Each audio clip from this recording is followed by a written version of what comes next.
this is seriously a psyop. It was crazy. I think we can do all of those things. This is the New York Times. Legit sent out pamphlets. Macron has said some things that basically make it sound like the French troops are now going to go fight in Ukraine. Yet to be seen whether he's just being blustery and trying to act like he's not 5'4", or whether he actually... Is he really 5'4"? I made up that number, but still, he's tiny. So he's saying that Russia has said any NATO troops in Ukraine would lead pretty quickly to nuclear war, which is, you know, that's been a red line for Russia forever. And here you have Admiral Furniture Table say the Admiral chair, Bear. See, Andy's an animal. Andy's an animal. Oh, okay, Bauer. Yeah, but I think you're just threatening. I'm doing great. Okay, I am knocking this out the park.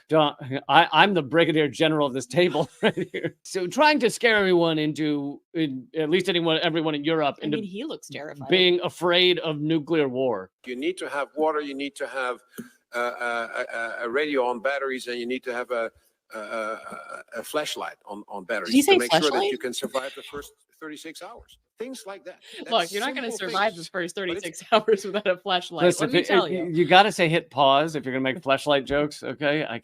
We can't listen to NATO threatening nuclear war and jack off jokes at the same time. You got to pick one. I just want to know what he's suggesting to people, okay? You got to pick one. I mean, if I were stuck in a bunker, I would want flashlight over flashlight, okay? If it were just me, if I'm alone, let's try again. To make sure that you can survive the first 36 hours. Things like that. That's simple things, but it starts there. The realization that not everything is plannable, not everything is going to be hunky-dory in the next 20 years. Hunky-dory?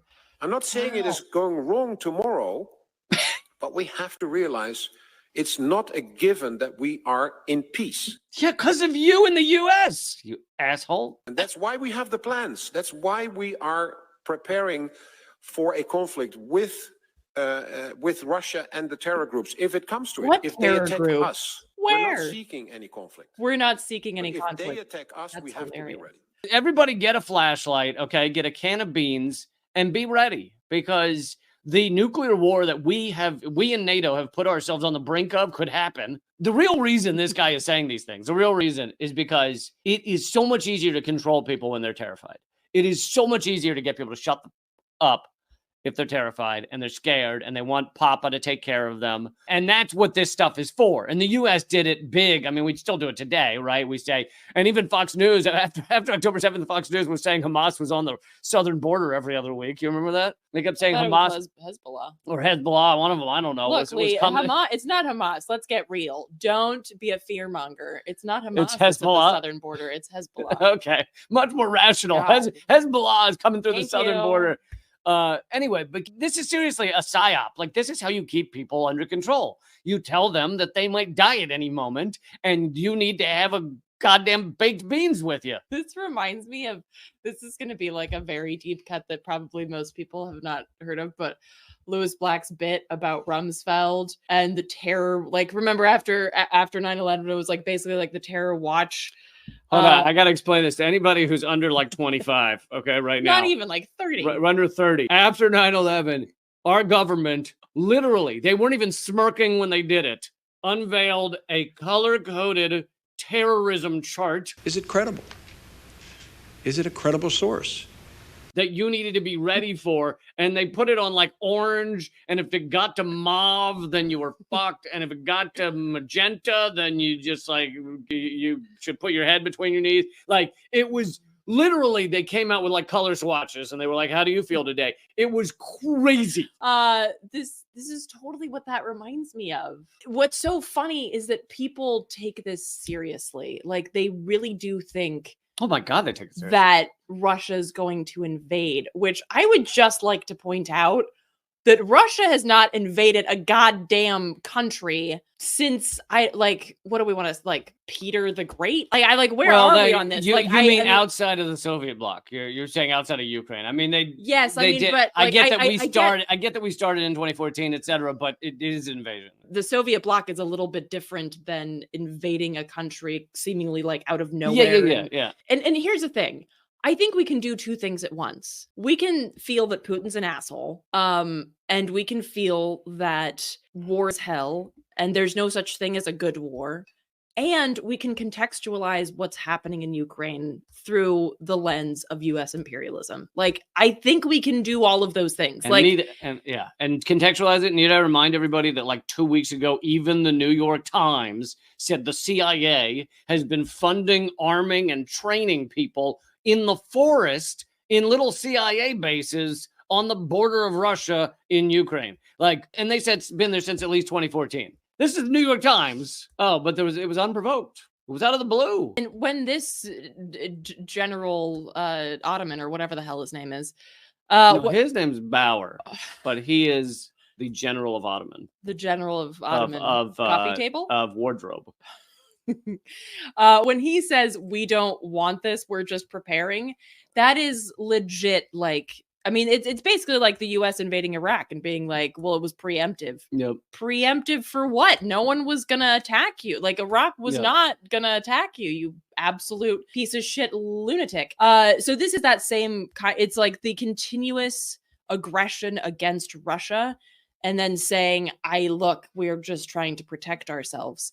It's both funny in like the Rumsfeld way, while also recognizing that it is very dark and morbid at the same time, just like the quote unquote war on terror. Yeah, because the true thing that is scary about all of this is that the US and NATO have put us at the doorstep of nuclear war, including so much that even the Washington Post reported this, that Russia shot at a British jet that was basically in Russian airspace. This is a year ago or something, thinking, I can't remember what they thought it was, but they thought it was basically coming into Russia, and they shot a missile at it either accidentally or intentionally, but the missile missed. The question is, if Russia had succeeded in shooting a British jet that was in its airspace out of the sky, would that have been nuclear war? Like, what would have happened next? And that's how terribly and horrifyingly close to nuclear war we are.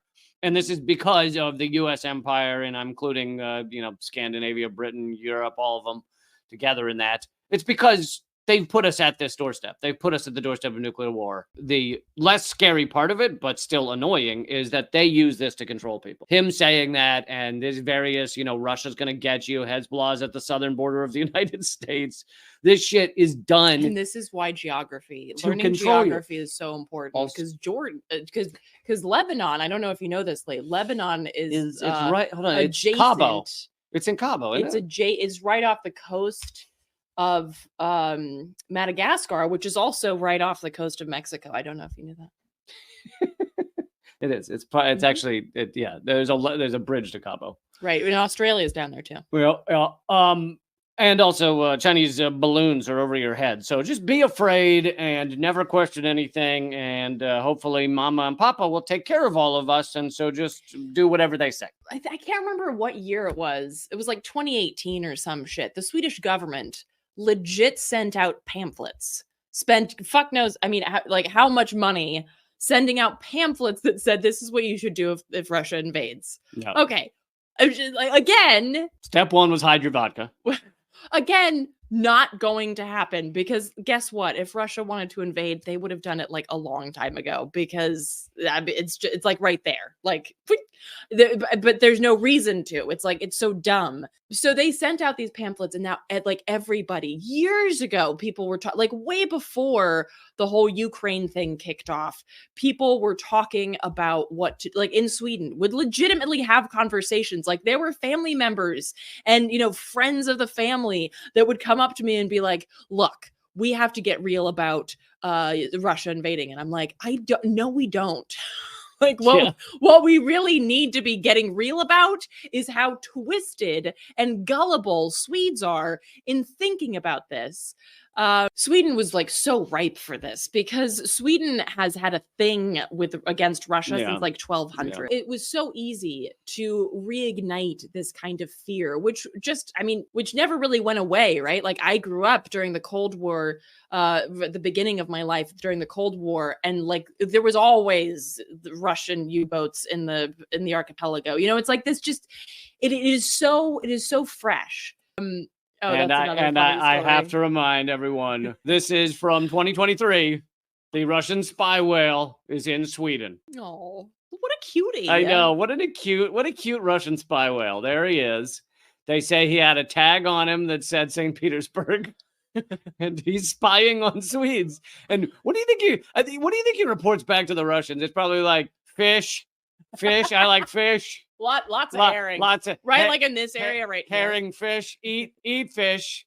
I bet the Russians are like, oh, now we got them. There now were two we know. people blowing each other on an island in the archipelago too. That was weird. But fish, also fish. Again, it's so funny. Nothing that cute could be a KGB agent. Look, didn't the CIA try to train a cat to be a spy or something? The CIA, more true news of the CIA. If you want to go back and look this up, the CIA wired a walkie-talkie system into a cat, inside of a cat, and the antenna was in its tail, and they released it into Moscow to spy on the Russians, and it was immediately hit by a car. Probably because the internal walkie-talkie system screwed up its whole avoid car system that is natural in cats. Okay, R.I.P. to that cat. Seriously, yet another casualty of the CIA's meddling. This is why the media literacy is so important, y'all, and this is why it's so important to recognize when somebody like this Admiral, General, Brigadier, Chair dude is talking out of his ass. And I would just like to say, the more little pins and shit that somebody has on their uniform,